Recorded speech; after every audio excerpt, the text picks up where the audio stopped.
Bien, ben on peut commencer alors? Oui, très bien. Super, ben écoutez, moi je suis ravi de vous rencontrer. Je suis très touché de votre demande que m'a passée Camille, très impressionné par le choix que vous faites de faire ce voyage incroyable et par ce souhait d'avoir ce petit moment d'échange. Je suis un peu impressionné de me dire que c'est un peu comme si je me retrouvais comme un guide de montagne à qui vous demandez 4-5 trucs pour grimper l'Everest alors que vous partez demain. Ça va être assez sommaire comme façon de vous passer des clés, puisqu'en principe, évidemment, ce qu'on travaille, c'est un changement de mindset, de système de pensée pour être dans une autre communication. Mais tout ce qui mérite d'être fait à moitié, comme disait Marshall Rosenberg, avec qui je me suis formé. Donc voilà, je suis ravi déjà de répondre à vos questions et puis d'envisager de vous passer 2-3 clés. Merci beaucoup. En tout cas, on est super contents. Ouais. Donc, la raison pour laquelle on y a pensé en parlant avec Camille, c'est que on fait la traversée de l'Atlantique à 4. Et donc, en fait, comparé à des traversées en solo, nous, un peu le cœur du projet, ça va être comment est-ce qu'on arrive à se débrouiller pour être encore copains en arrivant de l'autre côté. Donc, on a fait un peu des entretiens avec différents sportifs, différentes personnes pour essayer de glaner un maximum de techniques, de manières de faire, de retour d'expérience, etc. pour pouvoir nous construire une culture à bord pour que pendant les 50 jours, on va galérer sans mauvais jeu de mots. On ait un peu les armes pour atteindre notre but qui est d'être potes de l'autre côté. C'est ce qu'on s'est dit depuis le début.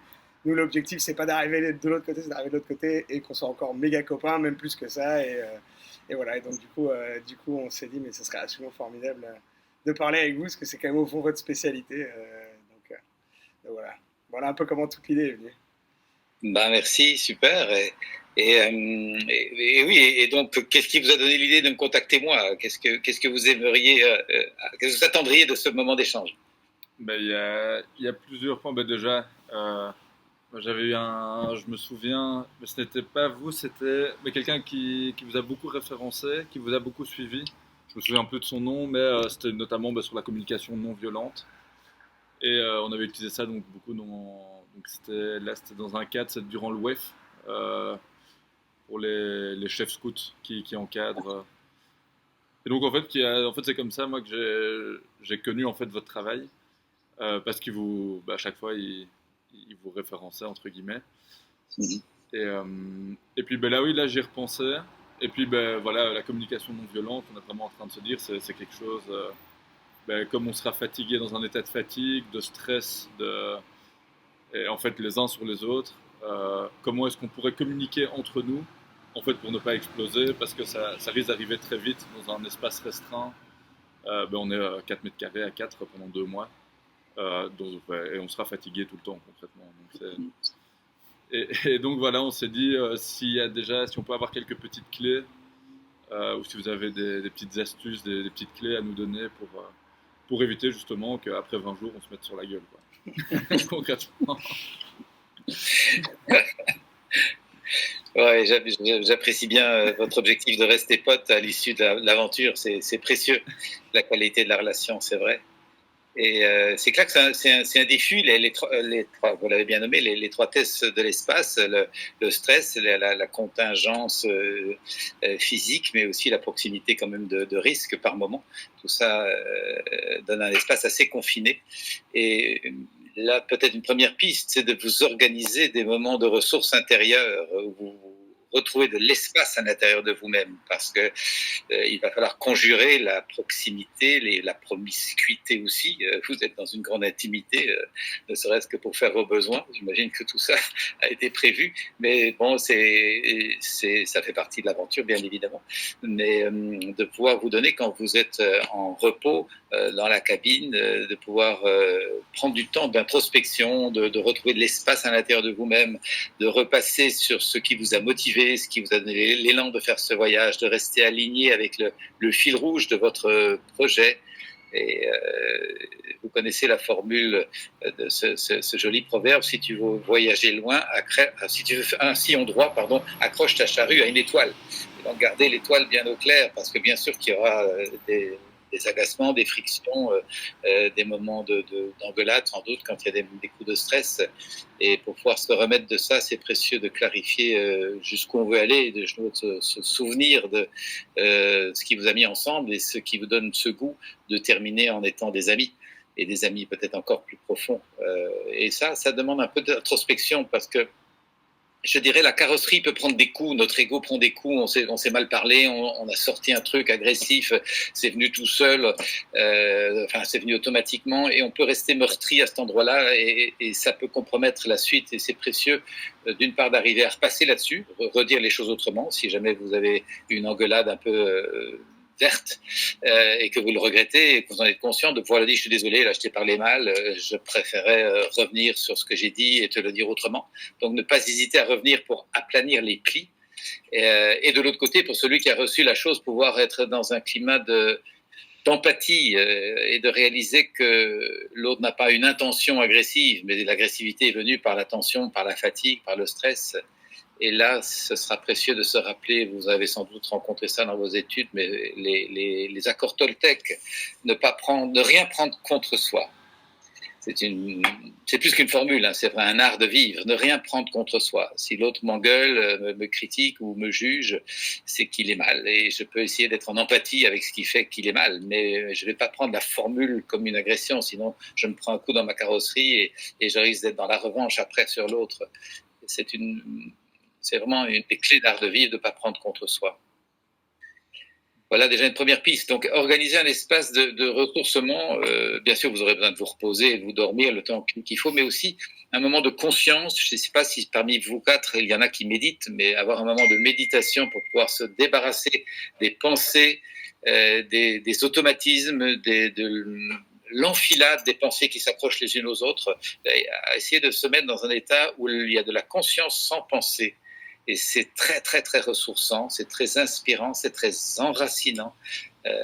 Se mettre dans un état de conscience sans penser. Évidemment, les pensées arrivent, mais on ne s'y accroche pas, on les laisse passer pour rester disponible et nourri. C'est comme ça qu'on touche à ce que beaucoup de gens méditants et beaucoup d'êtres spirituels à travers les traditions appellent la source, retrouver sa source intérieure, qui est un état d'être sans pensée. Et c'est très, très ressourçant. Et donc, vous pourriez nous en dire un peu plus là-dessus, parce que je pense que, je ne sais pas, personnellement en tout cas, c'est pas du tout quelque chose dont j'ai l'habitude.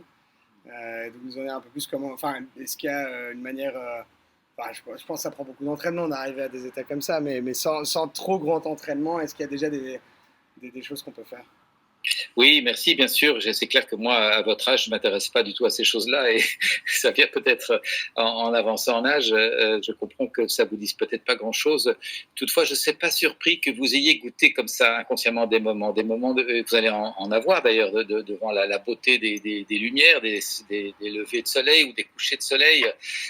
Vous avez eu ça dans la montagne, en randonnée, en voyage, des moments où c'est au-delà des mots ce qui se passe. Il y a une espèce de waouh qui se dit ou qui se sent intérieurement, et vous avez une conscience de la puissance et de la beauté de la vie d'une manière qui ne passe pas par des mots. C'est une sensation puissante d'exister.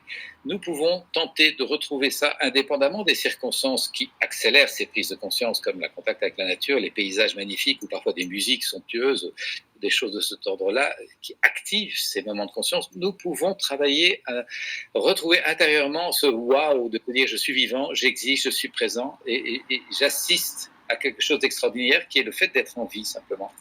Et ça n'a pas besoin d'être long, ça c'est une première clé.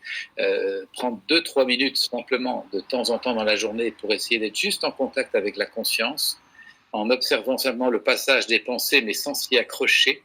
C'est juste dans cet état que je compare souvent à un courant de fond.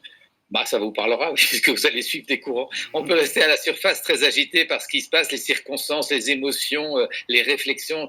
Et beaucoup de gens vivent à cet endroit-là. C'est très, très fatigant, mais nous avons besoin. Et petit à petit, la vie nous permet de descendre petit à petit dans un courant de fond où nous sentons que nous nous relions profondément à notre élan de vie, à notre pulsion de vie, et que nous observons les circonstances qui changent, les agitations qui se passent en surface. Mais c'est plus à cet endroit-là que l'on vit. On vit beaucoup plus intimement lié au courant de vie en soi. Et je ne serais pas surpris que vous ayez l'occasion, puisque vous aurez des moments forcé de réclusion dans la petite cabine pour vous reposer, et que vous ayez l'occasion de vous prendre quelques instants comme ça par jour. C'est pas beaucoup, hein. On est loin des trucs de performance comme quand on fait du sport pendant 3/4 d'heure ou 1 heure. Non, non, juste quelques petits moments d'attention, comme quand on regarde un coucher de soleil au sommet de la montagne avant de prendre la dernière piste à ski et de se dire waouh.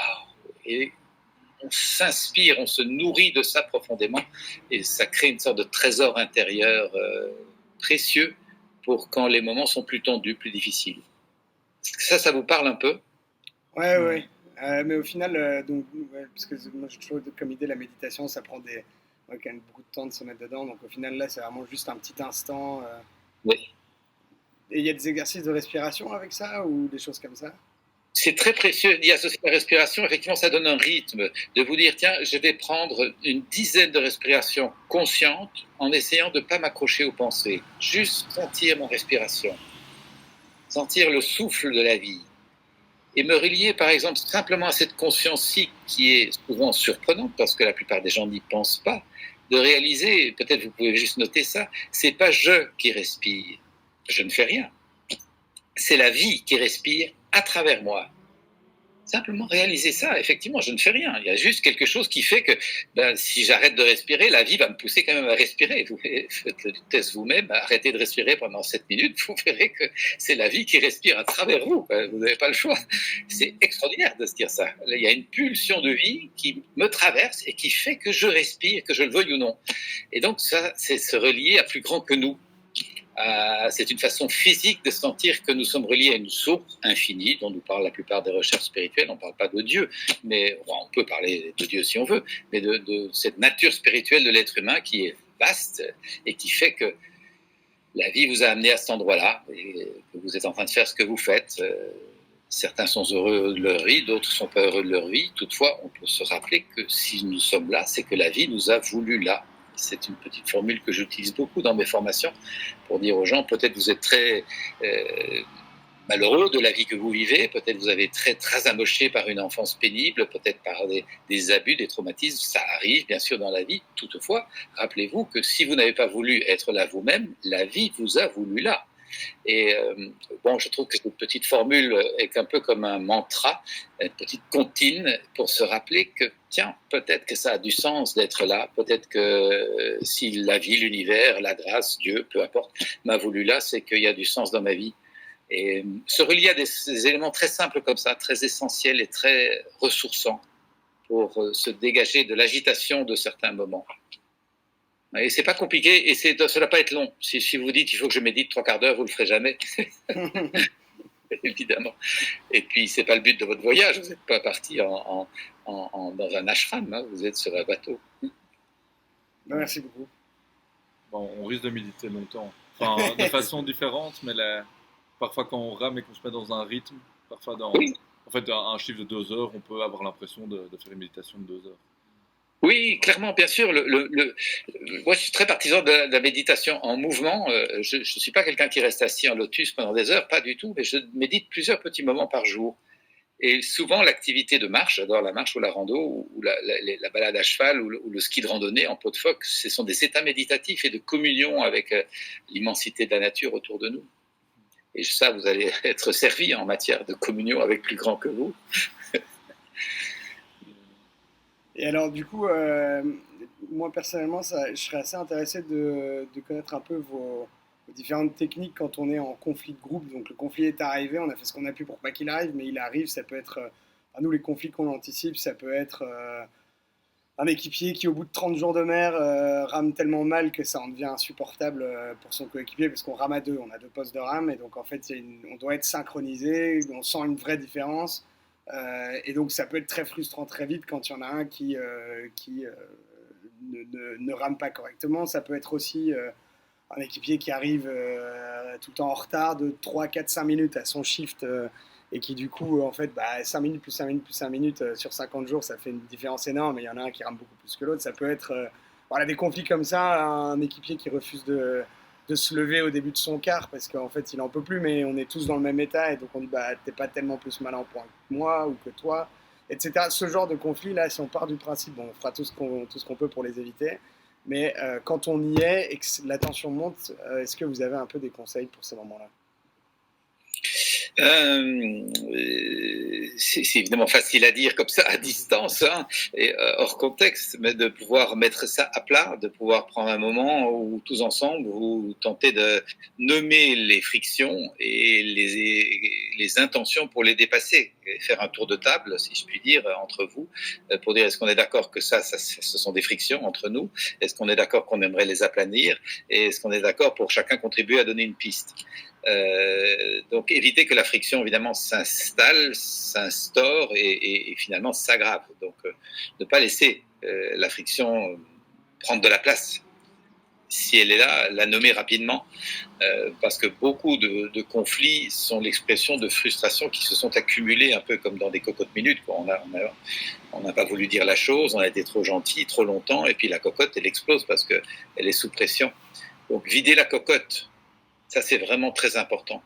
Vous donner un petit temps de parole régulièrement. Je recommanderais cette hygiène de vous donner chaque jour 5 à 10 minutes de temps de parole en disant comment s'est passée la journée, qu'est-ce qu'on a aimé, qu'est-ce qu'on n'a pas aimé, qu'est-ce qui nous réjouit, qu'est-ce qui a fait sens, qu'est-ce qui nous gonfle le cœur joyeusement, et aussi qu'est-ce qui nous pèse, qu'est-ce qui nous blesse peut-être, qu'est-ce qui nous agace et qu'on a besoin de nommer. Je pense que ce petit entretien permet de maintenir. C'est une, pour reprendre une expression classique pour du matériel, une voiture ou quoi que ce soit, ça assure la maintenance de la relation qui joue sur ses rouages toute la journée et qui peut se gripper, se frotter, hein, et un rouage pourrait casser s'il n'y a pas cette huile ou ce petit réglage qui se fait régulièrement. C'est ce que j'encourage en tout cas dans tous les fonctionnements de groupe, qu'il s'agisse simplement d'un couple. Si le couple ne fait pas régulièrement cette mise au point, ben, il risque d'y avoir pas mal de casses. Mais également une famille avec les enfants, une classe avec les élèves, une équipe de travail, c'est d'avoir des moments où on assure la maintenance de la qualité de la relation. Donc on ne se parle pas de l'agenda des choses à faire, mais on se parle de la qualité d'être ensemble. Et y a-t-il un revers de la médaille à ça? Parce qu'on on peut aussi se dire que euh, quand on est, nous, ça va être très très monotone. Et donc, si à chaque fois qu'il y a quelque chose qui monte, on met sur la responsabilité du groupe de le digérer et non pas sur soi-même et de juste mordre un peu sur sa chic, on peut anticiper peut-être un côté, un revers de la médaille à tout le temps vouloir extérioriser. Est-ce que vous avez déjà vu ça ou est-ce que vous dites non, en fait, la fluidité, ça permet de juste régler, il faut y aller, quoi. Ben merci de nommer l'enjeu de mort sur sa chic. Je pense que dans une aventure comme la vôtre, c'est une clé, bien sûr, que chacun sache prendre sur soi une bonne part de la fatigue, de l'agacement, des tensions. Je pense que ça, c'est une clé de croissance personnelle, sans aucun doute, mais aussi de féconder le vivre ensemble par une capacité à ne pas peser systématiquement sur la relation. C'est souvent oublié, malheureusement, dans nos structures. Mais en même temps, si l'on prend trop sur soi et qu'on accumule dans la cocotte, ben, ça risque tout tard de s'en ressentir. Donc, il s'agit de trouver la bonne mesure entre le fait d'arriver à mort sur sa chic, comme vous l'évoquez très, très justement, et en même temps, le fait de pouvoir mettre un mot sur ce qui fait mal, sur ce qui dérange à l'occasion. Il ne s'agit pas d'entrer dans une plainte et dans une victimite, évidemment, ce n'est pas le but. Vous n'êtes pas là pour faire la thérapie les uns des autres, mais poser les choses assez simplement, ça permet souvent d'éviter qu'elles se reproduisent. Je pense qu'en 50 jours, on fera la thérapie l'un de l'autre, inévitablement. Je pense que... Ou sinon l'océan s'en charge. Oui, ou l'océan s'en chargera. Mais... oui. Oui. Et je me demandais dans la communication non violente. Donc là, est-ce qu'il y a des mots à éviter? Est-ce qu'il y a comme ça, des choses en fait à absolument éviter? Que ce soit des mots, des réactions ou pour éviter justement de faire escalader. Une des premières choses à éviter, c'est le fameux tu qui tue, selon la belle expression d'un autre chercheur en relations humaines, Jacques Salomé. Le tu qui tue, la façon de démarrer les phrases en disant tu m'énerves, tu m'agaces, etc. Ça, c'est comme une rafale de mitraillette, quoi. Ça bousille le lien. Et donc, on essaie de parler de soi. Je suis agacé parce que j'aimerais qu'on se comprenne sur ceci, ou je suis en colère parce que c'est la troisième fois que je te demande ceci, etc. Parler plutôt de soi. Ça paraît un peu bizarre si on n'a jamais entendu ça, mais ça change beaucoup la dynamique pour indiquer je ne suis pas en train de t'accuser, de te faire des reproches, je suis en train de te faire des demandes pour qu'on fonctionne mieux ensemble. Ça, c'est une première clé. La deuxième clé, c'est de savoir écouter ce que l'autre vit derrière ce qu'il dit. Ça, c'est vraiment une capacité d'écoute empathique de ce qui est vivant derrière ce que l'autre dit. L'autre peut peut-être s'exprimer de façon maladroite, il a peut-être balancé un tu qui tue, il a peut-être fait un reproche, une critique ou un gros jugement. On n'aime pas la formule, l'emballage, mais si on reste là, on va se prendre un coup dans la carrosserie et ça va être agaçant. Donc c'est précieux de développer une écoute empathique. Et vous avez un magnifique laboratoire là pendant toutes les journées que vous aurez pour essayer d'être en lien avec ce que l'autre ressent et ce dont il aurait besoin. Lorsqu'on s'exprime en jugement ou en critique, c'est une façon maladroite de dire ce qu'on ressent et ce dont on a besoin. Ça nous sera tous arrivé d'avoir envie de balancer à l'autre « t'es un égoïste, tu penses qu'à toi ». Derrière ce pauvre formulation jugeante et agressante qui n'est certainement pas la meilleure façon d'obtenir ce que nous voudrions, il y a un sentiment, peut-être je me sens triste, et il y a un besoin, peut-être que j'aurais besoin d'aide ou d'attention ou de réciprocité. Il y a plus de chances, pas toutes les chances, que j'obtienne l'aide ou l'attention dont j'ai besoin. Si je dis je me sens triste tout seul, j'aurais besoin d'aide ou de réciprocité, pourrais-tu m'aider à faire cette tâche, que si je balance à l'autre, t'es un égoïste, tu penses qu'à toi. Et donc l'idée c'est d'inverser. J'appelle ça dans mon travail retourner la chaussette. La chaussette était comme un jugement vers l'autre et je la retourne pour parler de ce qui se passe en moi et de mon besoin. Cette compréhension-là de ce qui se passe en moi m'aide à comprendre ce qui se passe en l'autre. Si l'autre me balance la critique ou le jugement, t'es un égoïste, tu penses qu'à toi, je peux me mettre à l'écoute de ce que l'autre vit derrière ce qu'il dit. Est-ce que tu es agacé parce que tu aurais besoin d'aide ou d'attention? Et je vais aller un peu à la pêche de ce qui est vivant chez l'autre. Voilà deux clés de non-violence. Apprendre à dire ce qui se passe en moi plutôt que de tutoyer l'autre et apprendre à écouter ce qui se passe en l'autre plutôt que de prendre en pleine tronche le tutoiement de l'autre. C'est une forme de présomption d'innocence, quoi. Oui, c'est ça. C'est ça. C'est un autre accord Toltec, un pas d'interprétation. Je n'interprète pas que l'autre m'en veut ou que je suis coupable, j'interprète simplement que je me relie autant que possible à ce que l'autre ressent. Je ne dis pas que ce soit toujours facile, hein, et normalement, bien sûr que cette approche s'intègre par de nombreux exercices. Moi-même, vous le savez peut-être, je donne des formations de 5 jours pour qu'on ait un petit peu des bases, quoi. Et 5 jours encore, c'est le minimum, hein. Mais voilà, c'est quand même déjà savoir ça en théorie peut vous permettre justement quand vous êtes dans un moment de méditation à dire oh là j'ai pas aimé l'échange tout à l'heure avec les copains, qu'est-ce qui s'est passé, qu'est-ce que moi j'aurais voulu dire, qu'est-ce que l'autre a voulu dire, ça vous permettra d'avoir déjà 2-3 clés pour pouvoir revenir dessus avec un peu plus de discernement et si possible de paix intérieure. Et ça, oui, ça c'est. Je me demandais justement quand il y a une situation comme ça, assez frustrante, par exemple, on commence à tourner dans la tête, enfin dans notre tête, on le garde pour nous et qu'est-ce qui pourrait justement essayer, ce qui pourrait aider à évacuer, prendre les mauvaises pensées. Par exemple, si jamais, je pense là sur la barque, si jamais on est dans la cabine seul, c'est très dur de communiquer avec les autres. Donc là, on risque en fait quand on est dans la cabine, on est assez isolé, on est dans notre petite capsule. Et si là justement il y a des mauvaises idées, donc des idées entre guillemets qui nous rongent, si on est envahi d'idées négatives et de pensées négatives, est-ce qu'il y a des conseils justement que vous avez pour Bien sûr que nous avons la ressource de l'auto-empathie, l'empathie pour l'humain que je suis. Et donc, si une idée négative part vers l'autre, un jugement, une critique, un reproche, de se donner à soi-même de l'empathie pour ce qu'on aurait souhaité, ce qu'on aurait voulu, ce qu'on a ressenti. Et ça, c'est très apaisant de pouvoir se relier à soi et de reconnaître au moins reconnaître soi-même les besoins qui n'ont pas été satisfaits dans le lien. De pouvoir se dire, je suis en colère parce que j'aurais tellement voulu qu'il m'écoute mieux, j'aurais voulu qu'il me comprenne mieux, j'aurais eu besoin d'une meilleure attention à ce que j'essayais de dire. Et je nomme intérieurement mes sentiments, mon dépit, ma fatigue, ma tristesse ou ma solitude et mes besoins. S'apporter à soi-même de l'auto-empathie, c'est vraiment déjà une clé de pacification. Ça ne veut pas dire que ça va tout résoudre, mais au moins j'ai fait une part du travail qui consiste à me prendre un peu en main moi-même et pas attendre que la compréhension ou la reconnaissance vienne systématiquement de l'autre à la mesure où moi je l'attendais. Parce qu'il peut se faire que je l'attende à une certaine mesure alors que l'autre n'est pas disponible pour la donner à cette mesure-là. Ça, c'est une clé aussi, c'est un kit de survie, l'auto-empathie. Vraiment, c'est une des premières choses qu'on enseigne dans les formations de communication non violente. Et d'ailleurs, souvent, je résume mes formations, même si elles durent que 5 jours, je dis, si vous avez appris ne serait-ce qu'à rester en paix avec l'humain que vous êtes, eh bien, nous aurons fait faire un pas immense à notre humanité.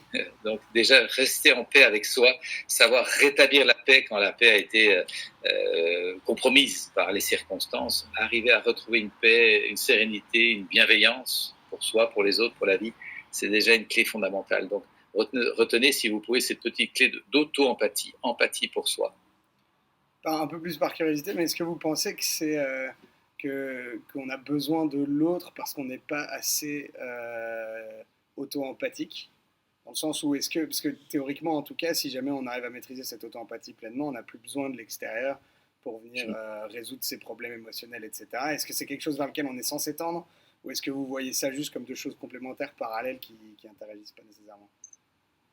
C'est complémentaire, bien sûr, parce que nous sommes des êtres conviviaux, nous sommes des êtres de communauté, de société. Nous ne sommes pas des individus solitaires et perdus. Nous avons besoin du groupe pour vivre. Et donc, l'interaction est essentielle. Et en même temps, pour avoir des interactions qui sont riches et qui sont fécondes et qui ne pèsent pas systématiquement sur les autres, nous avons absolument besoin d'être plus autonomes et de faire plus preuve de responsabilité par rapport à ce que nous ressentons et de pouvoir donc de mieux en mieux gérer ce qui se passe en nous. Si on prend l'exemple inverse, on arrive facilement à la posture de victime, la personne qui se plaint de tout en pesant sur tout le monde, son conjoint, ses enfants, ses amis, ses proches, et qui ne prend jamais sa vie en charge. C'est épuisant, ça ne l'aide pas, évidemment, ça n'aide pas ses proches, et ça ne sert pas le monde. 3 bonnes raisons pour ne pas s'installer dans cette posture-là. Et donc, il s'agit effectivement d'apprendre petit à petit à faire sa part d'auto-empathie, tout en ayant conscience que nous serons heureux d'avoir l'échange, l'écoute, la reconnaissance et l'intégration, bien sûr, avec les autres aussi. Et ce que j'observe de façon assez systématique, c'est que si je suis désespérément en quête de reconnaissance de la part des autres, et beaucoup de personnes qui viennent en formation sont en mal par rapport à ça, en souffrance par rapport à ça, elles attendent de la reconnaissance, et avec la reconnaissance de l'intégration, de l'appartenance, la plupart du temps, quand on travaille un tout petit peu le discernement de mon besoin derrière mon besoin derrière mon besoin, c'est d'elles-mêmes qu'elles espèrent avoir un peu de reconnaissance. Évidemment, j'aimerais être reconnu par les autres, mais comment être reconnu par les autres si moi je me dénigre systématiquement? La seule façon d'avoir un jour de reconnaissance sympa de la part des autres, c'est que j'apprenne à me reconnaître et à prendre ma place. C'est pas les autres qui vont faire ma place, c'est moi qui vais apprendre à la prendre. Et ce sera bienvenu. Donc, on a besoin des deux aspects. L'écoute de soi, le respect de soi, l'empathie pour soi et en même temps l'ouverture à la cohabitation avec les autres. Alors, si vous vous prépariez à une traversée comme la nôtre, vous feriez quoi pour préparer votre équipe? Mon Dieu, rien que l'idée de monter dans votre barque me donne le vertige. Moi, je suis un campagnard et pire encore un forestier. Donnez-moi des arbres et des racines et je me sens en sécurité, même si à l'orage le plus fort autour de moi. Mais par contre, en mer, dès que ça tangue un peu, ça m'impressionne. Cette grande bête qui vit par elle-même comme ça, avec son rythme. C'est beau, bien sûr, mais je ne suis pas marin du tout, à part au bord des côtes. Donc, je ne sais pas trop ce que je ferais. Alors, si on change un peu la question, on vous met dans une micro-forêt, vous n'avez pas le droit d'en sortir pendant 50 jours avec 3 autres gars, et vous avez pour objectif d'être pote à la sortie. Comment est-ce que vous vous y prenez pour vous y préparer une semaine à l'avance en parlant avec eux? Vous abordez quoi comme sujet? Je pense que je partagerai des moments d'admiration, des moments de contemplation, des moments de silence nourri, de silence, ce que j'appelle des silences ensemble, des silences ensemble, que vous aurez certainement en naviguant, vous serez en silence ensemble, et c'est très nourrissant. C'est pas des silences morts, c'est comme des silences quand on est avec des êtres qu'on aime, un ami ou un amoureux, une amoureuse. On peut passer du temps de silence extrêmement nourri, extrêmement dense. Je pense que j'utiliserai beaucoup ça, à la fois partager ce qui m'émeut, ce qui me touche, ce qui donne du sens, la contemplation, l'émerveillement, et en même temps goûter, savourer, je dirais, parce que c'est goûteux, les temps de silence dans la proximité avec l'élément, avec la nature.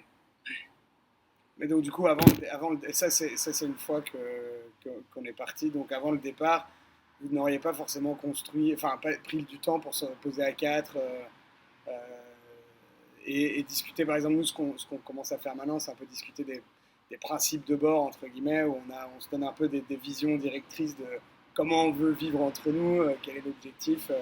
Mais du coup, on n'a pas encore tout l'aspect comment on veut communiquer, ça on n'en a pas trop parlé. Mais donc vous feriez ce genre de session en équipe, un peu planifié au niveau relationnel ce qui va se passer, quoi. En fait, c'est un peu ça. Mm-hmm. Oui, ce que vous évoquez me fait penser à la préparation au mariage, qui existe encore de temps en temps. Ou en tout cas à la vie de couple. Et personnellement, j'ai eu l'occasion d'être demandé plusieurs fois par des gens qui avaient suivi des sessions avec moi de les préparer à leur entrée en couple, mariage ou pas mariage d'ailleurs, mais ça, moi, ils faisaient le choix de s'engager pour une vie de couple et souhaitaient un peu préparer à cet engagement. Et effectivement, c'est l'occasion de voir comment est-ce qu'on va traiter nos désaccords, nos différends, nos frictions, nos attentes, nos moments de solitude, de désarroi. Et effectivement, c'est précieux d'avoir un peu balayé le terrain. Et bon, il y a d'autres enjeux aussi avec la vie du couple, parce qu'en principe, c'est censé durer plus longtemps que le temps que vous aurez ensemble sur le bateau. Mais c'est un peu la même idée de s'être posé autant que possible les bonnes questions anticipativement. Vous en auriez pour nous qu'on peut se poser des questions que vous pensez être utiles? Déjà, ce que vous avez évoqué là, Baudouin, juste avant, les différents enjeux de conflit qui peuvent arriver sur le fait de ne pas ramer au même rythme, de ne pas arriver à l'heure pour prendre son quart, etc. Ça, c'est très, très précieux d'avoir à l'idée typiquement le genre de frustration possible, quoi. Et de déjà vous entendre là-dessus pour qu'elle soit dans votre inconscient une évidence. Je me lève, quoi qu'il advienne, puisque les autres comptent sur moi. Je rame en complicité avec mon acolyte parce qu'on a bien prévu que c'est comme ça que ça marche. Et donc, c'est vraiment précieux justement de baliser les frustrations éventuelles pour être plus à même de les anticiper, de réaliser. Là, ça demande un point de vigilance. Et que si jamais, précisément, la friction arrive sur ce point-là, on puisse reconnaître ensemble, on s'en était bien parlé, donc nous avons vraiment besoin d'y être attentif et de résoudre. Donc, dans le temps qui vous reste avant d'embarquer, je vous recommanderais de faire un petit point de tout ce qui vous passe par la tête comme frustration possible, en sorte, de sentir que ce sont autant de points de vigilance sur lesquels votre inconscient de groupe, vous êtes quand même il y a un être entre vous. J'ai envie, en réfléchissant à notre échange, je me disais, c'est quand même un peu comme un couple qui part en vie de couple. Je caricature un peu, vous me direz si ça vous parle ou pas, mais quand on s'engage dans un couple, on peut dire à l'autre, toi, tu es né à ta date de naissance. Moi, je suis né à ma date de naissance. Ça, c'est les deux êtres. Mais notre couple, notre nous, entre je et tu, notre nous est né quand nous nous sommes rencontrés. Et nous était tout petits, évidemment, au début. Et puis nous a grandi à la faveur de la tendresse et de l'amitié qu'on a louée. Nous a grandi, nous a fleuri, nous s'est épanoui. Mais nous a pu se fatiguer, nous a pu tomber malade. Et nous pourrait s'anesthésier, peut-être même que nous pourrait mourir si toi et moi ne prenons pas soin du nous. Et donc, je mime ça dans mes conférences sur le couple pour indiquer qu'il y a un être vivant en plus quand on a décidé d'être ensemble. Et il est particulièrement fort, évidemment, dans le couple, mais il existe aussi avec les enfants.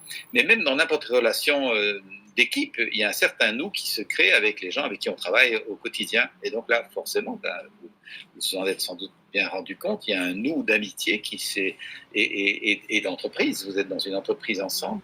Et cet être vivant a besoin d'une attention, d'un soin et d'être parfois un peu raccommodé, mais aussi célébré et remercié. Et donc, c'est un autre tips que je vous donnerais, c'est de partager ce qui va bien, de célébrer ce qui va bien, de vous témoigner mutuellement de la gratitude ou de la gratitude pour ça vous paraît peut-être un peu naïf, mais si le temps est beau, d'avoir de la gratitude pour ça, si vous êtes bien poussé par les courants que vous avez choisis et que vous avancez à un bon rythme, d'avoir de la gratitude pour ça. Sentez que la gratitude est une vitamine de la relation à soi, aux autres et à la vie. C'est pas un truc bisounours, la gratitude. Elle est malheureusement très, très négligée dans nos cultures. On a créé des cultures très cyniques et très matérialistes et très immédiates et très limitées. C'est pour ça que tant de gens souffrent. La gratitude est un booster d'énergie véritablement. Donc, vous l'aurez perçu si vous, pour reprendre l'image du couple, si dans un couple, les deux ne se témoignent pas régulièrement de la gratitude pour l'un pour l'autre, ça ne va pas durer. Hein. C'est une clé. Et on le sait bien,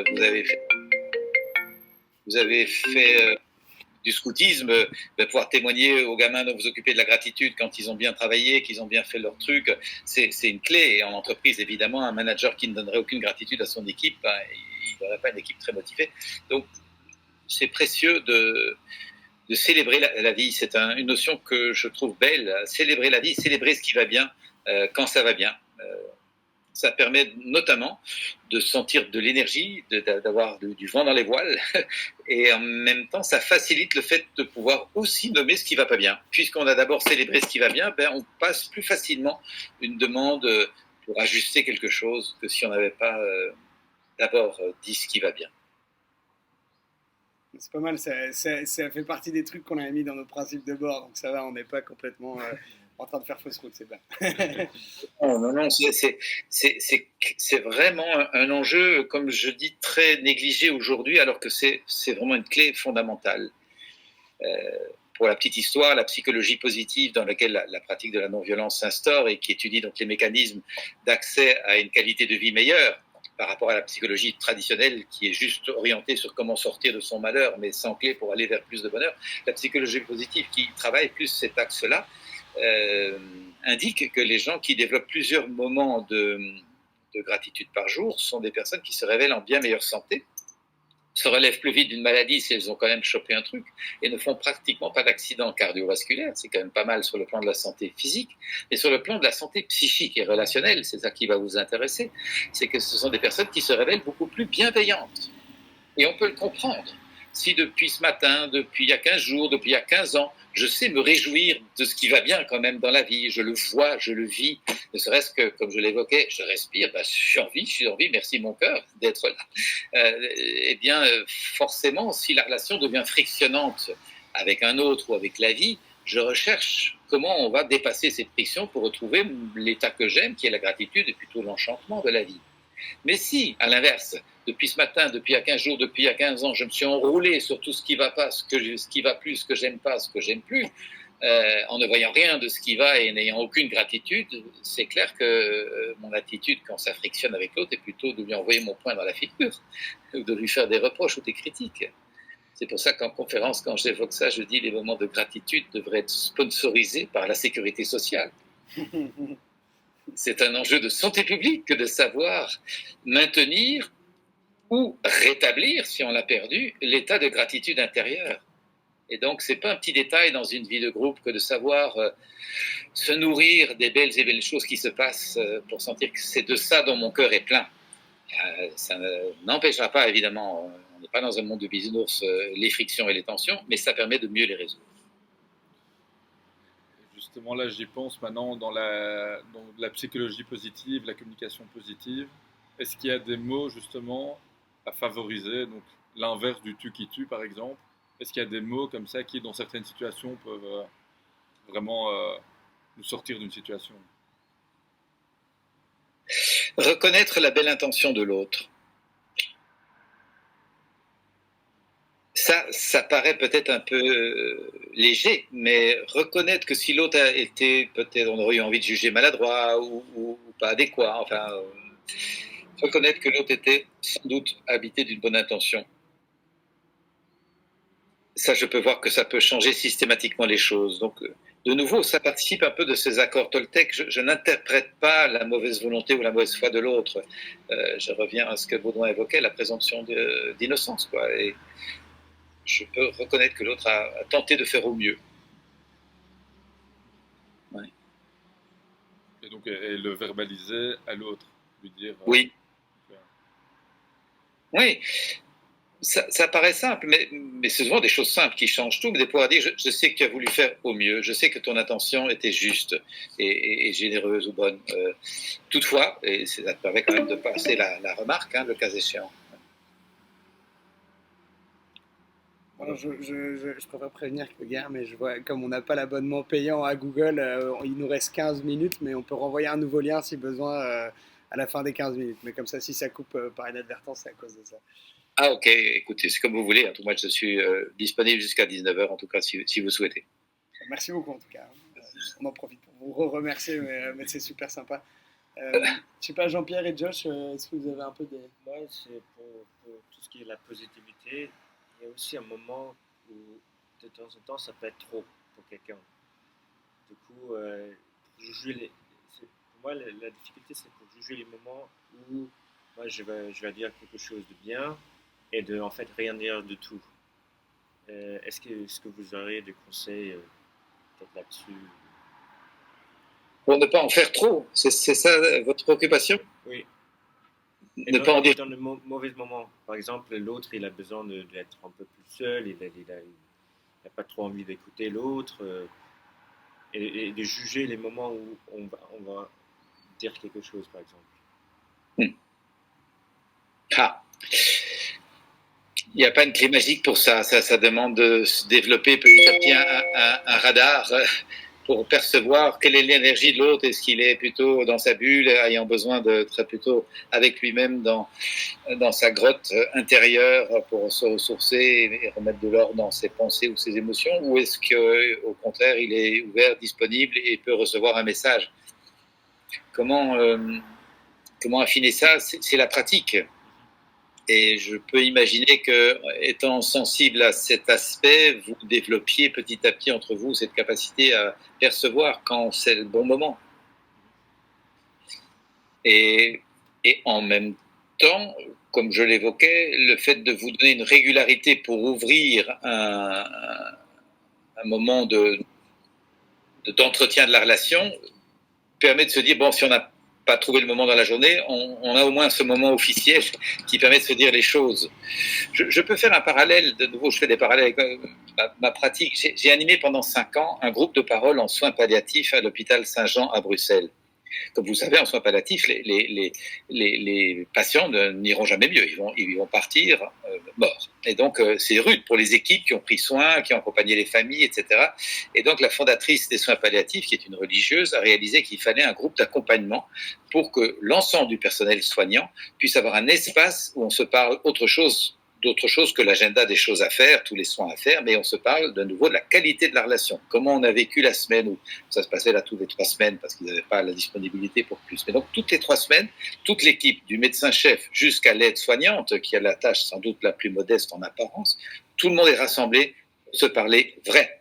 Et on vide son sac, mais évidemment avec la supervision d'un thérapeute, ce qui était ma fonction, pour que ce ne soit pas dans l'agressivité, mais dans le souhait de nourrir le nous, justement. Et on vide son sac, ce n'est pas tout à fait juste ce que je dis, mais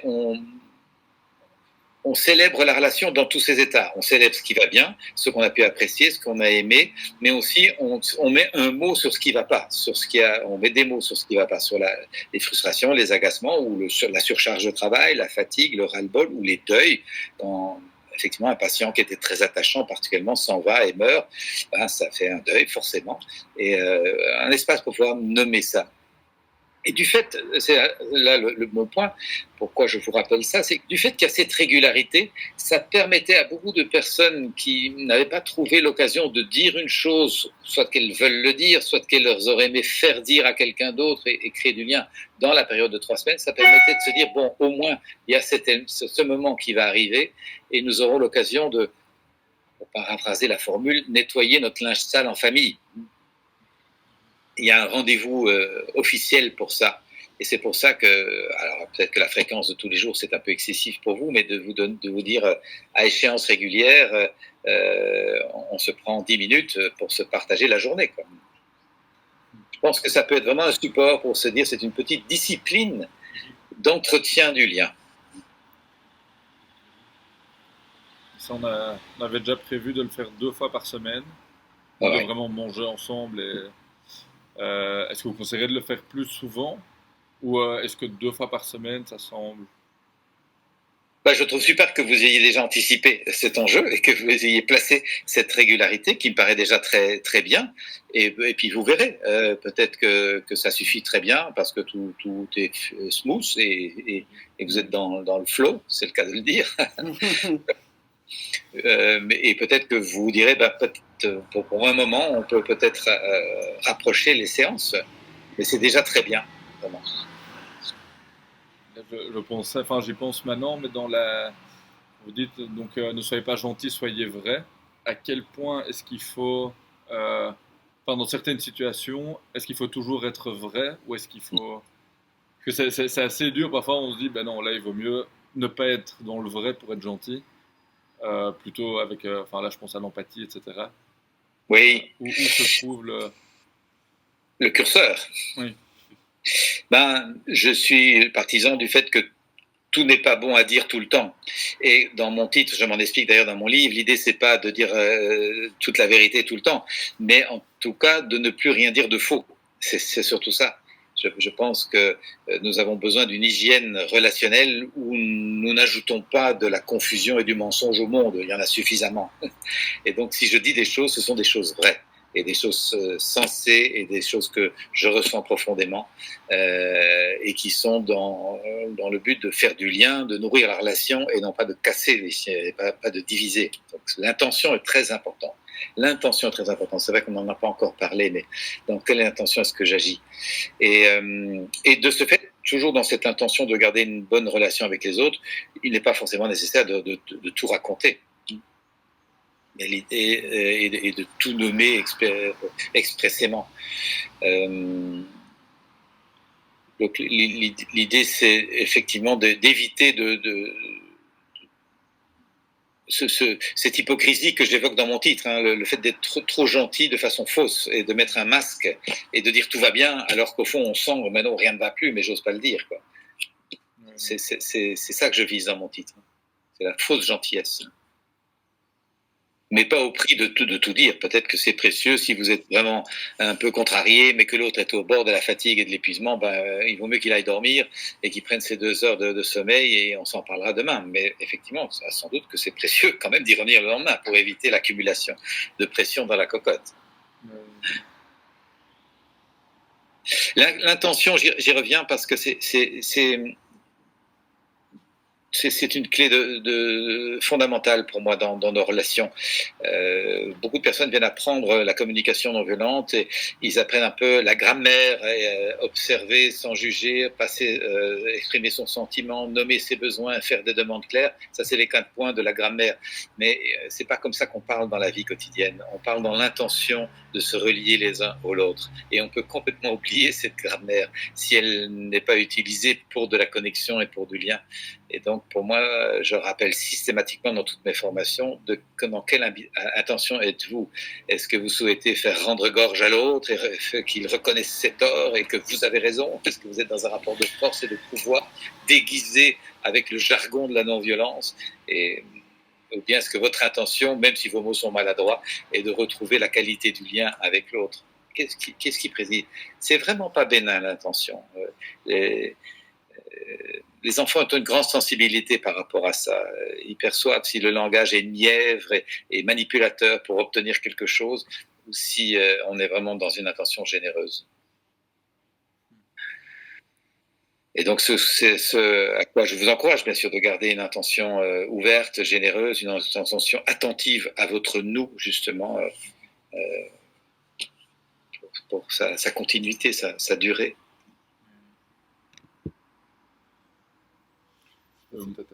Oui, moi j'ai une petite question, mais quand on se dispute avec quelqu'un et quelque chose voilà, nous fâche ou nous énerve avec la personne, euh, comment voir la bienveillance dans les actions de la personne? Parce que j'avoue que j'ai du mal à voir ça. On a l'impression que tout est malveillant, que tout est... voilà.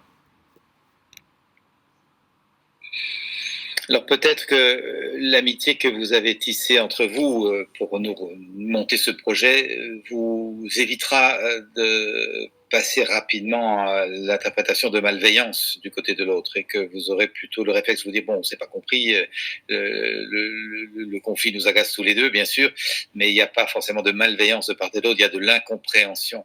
C'est ce que je vous souhaite en tout cas. Et si jamais malgré tout vous avez une impression de malveillance, c'est de travailler un peu à l'intérieur de vous-même l'empathie pour vous d'abord. Qu'est-ce que ça vous a fait d'entendre, de réaliser ce conflit pour rester autant que possible un peu centré avec vous-même et en même temps de développer intérieurement de l'empathie pour l'autre. Si l'autre a cette attitude, qu'est-ce qu'il vit? Je reprends cette formule. Qu'est-ce que l'autre vit derrière ce qu'il dit? Pour essayer d'être relié à ses sentiments et à ses besoins.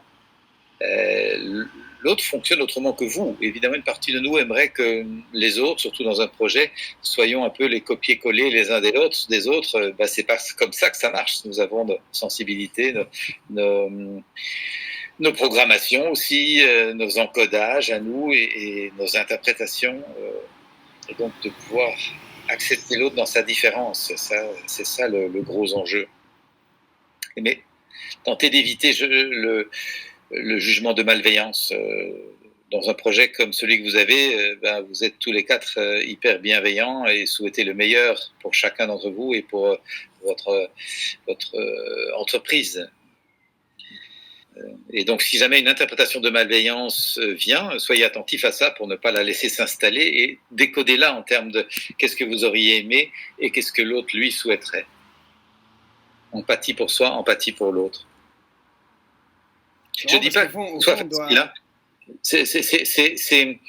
C'est de l'ordre de l'art martial, hein, ce truc-là. C'est une sorte de discipline. Hein. Ça ne tombe pas du ciel, hein, on est d'accord. Non, c'est marrant parce que du coup, on doit prendre le même recul pour l'autre que pour soi-même et vice-versa. C'est vraiment les deux. C'est pas juste je dois avoir une présomption d'innocence pour l'autre et accueillir aussi l'autre. Ça va pour soi aussi et dans les deux sens. C'est marrant. Ouais. Enfin, au final, on se place un peu en tierce personne tant pour l'autre que pour nous. Quoi. Enfin, de ce que je comprends de ce que vous dites. Oui. On pourrait y penser, le dire comment qu'est-ce que j'en pense, plutôt dire qu'est-ce que nous en pense. Enfin, je ne sais pas si vous voyez ce que... Ça pourrait être intéressant d'utiliser cette formule, bien sûr. Qu'est-ce que nous en pense. De tenter de donner une voix au nous, absolument. De faire un tour de parole à vos individus et en même temps d'essayer de donner la parole au nous. C'est une belle idée. C'est un beau challenge, hein. Déjà qu'à deux, c'est pas toujours facile, alors à quatre, ça va être marrant. Et on peut faire le parallèle avec certains mouvements qui veulent reconnaître des droits à la nature, à la forêt, à des rivières, à des zones humides, des marécages à protéger, et qui reconnaissent que ces entités peuvent être représentées en justice en leur donnant une voix. Je trouve ça magnifique comme idée. En tout cas, ça parle à l'ancien avocat que j'étais, de donner une voix à ceux qui sont sans voix. Et là, de donner une voix à votre nous me paraît une très belle idée. Je regarde juste vite fait le temps pour être coupé. Bon, il y a 2 minutes dans celui-ci. Va falloir peut-être envoyer un lien. Mais oui. Je te laisse faire ça, Jean. Ouais. Et en attendant, est-ce qu'il y a des questions qu'on ne vous a pas posées que vous pensez qu'on devrait vous poser? Ou des sujets qu'on n'a pas abordés auxquels on aurait dû penser? Mon Dieu, il y en aura sûrement qui vont se révéler à nous, tant à vous qu'à moi. C'est clair. Je suis déjà très touché par l'échange qu'on a là maintenant et les différentes thématiques qu'on a pu aborder ensemble.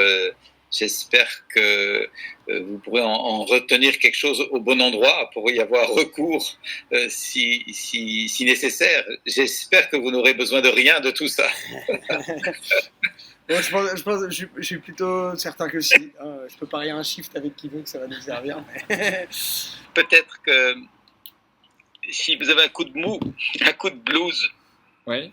vous pouvez vous ressourcer en imaginant à quelle misérable petite vie de contemplateur d'Excel vous échappez en étant en pleine mer. Oui, ça fera du bien. Ça fera beaucoup de bien.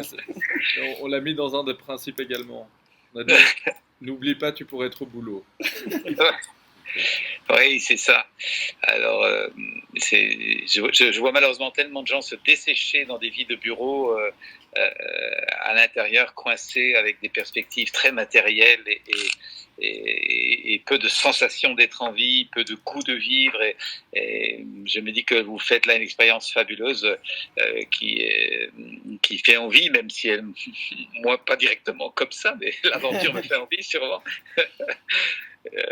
Et donc de pouvoir vous rappeler cette chance de pouvoir faire ça, parce que peut-être qu'après vous vous retrouverez quand même un jour devant un tableau Excel. Je vous le souhaite pas, je pense qu'il y a moyen de vivre une belle vie autrement. Donc oui, de prendre mesure de l'opportunité que c'est d'être là et de vous ai donné ce beau défi et de faire cette traversée mythique. Voilà. Ça nourrit de nouveau les besoins de contemplation, d'élargissement de la conscience, de perception d'un projet plus vaste, de sensation profonde de vivre la vie qu'on a choisi de vivre. C'est pas un petit détail, hein. Beaucoup de gens que j'accompagne se retrouvent devant des vies subies plutôt que des vies choisies. C'est terrible ça. Et j'ai failli être là-dedans puisque j'ai fait une première partie de ma vie qui s'est révélé ne pas être vraiment mon choix. Enfin, si, ça l'était, mais j'ai eu la chance de pouvoir mettre en place un changement. Mais beaucoup de gens se maintiennent et se résignent à vivre une vie subie plutôt qu'une vie choisie. Or, je pense que notre potentiel de faire des choix, de monter des projets, de bouger les choses est considérable. Ce qui nous manque, c'est l'audace. Et quitter ce qu'on connaît pour aller vers ce qu'on ne connaît pas. Et c'est bien ce que vous êtes clairement en train de faire. De l'audace, il vous en faut. Et quitter le port confortable, ben, c'est ça le gros défi. Donc... Ça, je me demandais, là j'y pense, mais est-ce que vous avez des conseils pour l'après, pour après la traversée, justement où on risque de retomber dans une feuille Excel? Eh bien, je ne sais pas, mais allons boire une bière ensemble.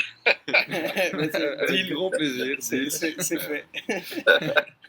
Allons boire une bière ensemble. C'est clair que je serais heureux évidemment de vous rencontrer pour de vrai, comme on dit, mais aussi d'avoir votre... Enfin, je vais vous suivre évidemment avec mes filles. On a envie de participer à l'aventure, mais clairement d'avoir votre feedback sur tout ce voyage incroyable. Je pense qu'il vous faudra un temps de sas pour redescendre sur Terre, quoi, tant sur le plan physique après le temps de navigation que sur le plan psychique, de reprendre contact avec le quotidien, la matérialité des choses, les échéances, et que ça vous demandera de la douceur et un peu de courage aussi, sans aucun doute, hein, de revenir à des choses plus prosaïques dans le day-to-day.